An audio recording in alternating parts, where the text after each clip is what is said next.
Oh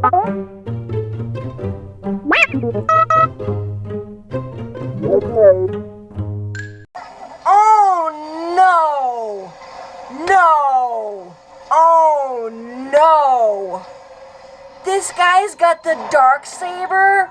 Oh no! Hey guys, welcome back. The season finale of The Mandalorian, Chapter 8, dropped today. It's called Redemption. I don't think I'm exaggerating saying this is the best episode, at least of this season. I don't know what's going to happen in season 2, but I'm very, very excited about it.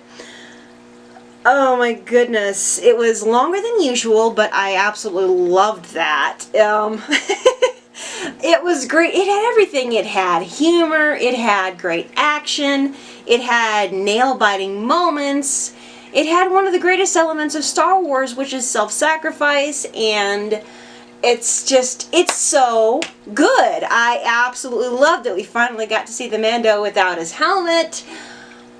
Technically, he was seen by a droid, but yay, I'm glad we finally got to see his face. And I'm glad that they didn't decide to kill off the main character when they've already signed on a second season. Anyway, that being said, my favorite character in this, it's actually a toss-up between The Mandalorian and IG-11. I had to say IG-11 because, come on, the guy pulled a Terminator and gave himself to save everybody else. That's basically coming full circle for the character arc of an assassin droid.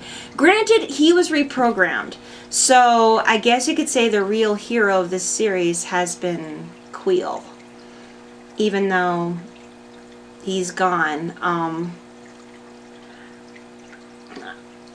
He was the one who first helped the Mandalorian. He's the one who reprogrammed the IG droid, which ended up saving everybody, so I definitely call Queel the true hero of Season 1 of The Mandalorian.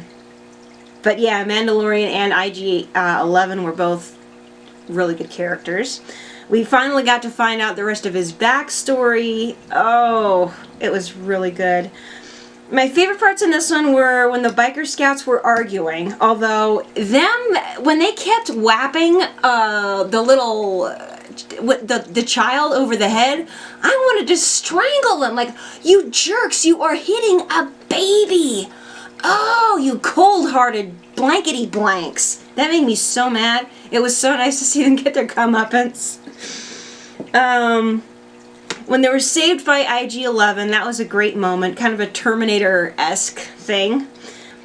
The jetpack, that was such a great payoff. I love that so much. I mean, he's never flown with it before, but the neat call and he used it. That was a great moment, the mid-air fight on the TIE Fighter. That was so good. I loved it. And of course, the very end when Yoda comes up to the Mandalorian and grabs his leg, is just like, oh, my heart. It's so cute. Oh. The forging gal, I don't know her official title, please pardon my ignorance. Seeing her take down some troopers was pretty satisfying too. But she said what we've known since the beginning, Mando's basically an adoptive father to the child at this point, so that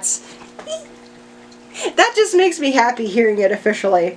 Now the scoring of this episode, it's the best one yet. I mean, I have yet to see season 2, of course, but cinematography gets a 9, costumes go right up back to a 10, and were so good. Music was an 8, maybe I just enjoyed it more.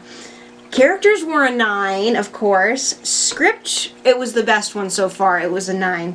And that gets a total of 9 out of 10. And we finally heard the Mandalorian's name, which is Din Djarin, and he was orphaned during the Siege of Mandalore. But that was great! Oh my goodness. Now, questions going into Season 2.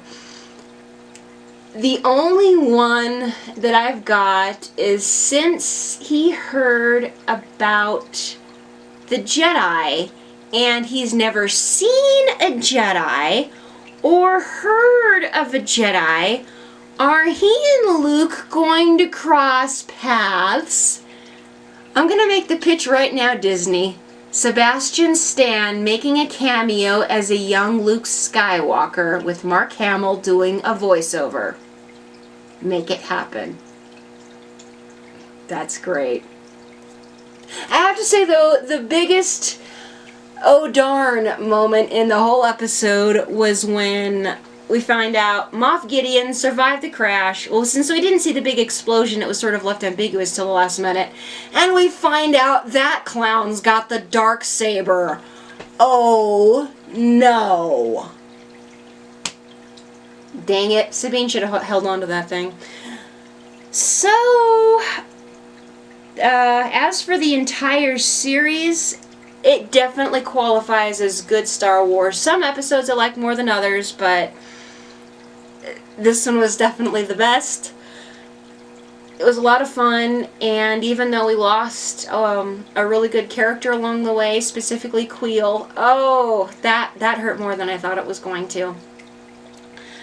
We met some other great characters. I hope we see them come back, especially Cara Dune. I want Cara Dune and the Mandalorian to keep teaming up, because they work so good together.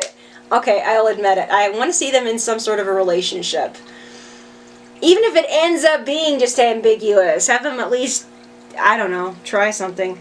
That's just, anyway, yeah, I'm so excited that I'm babbling, but yeah, that's been my review of season finale and the series of The Mandalorian so far.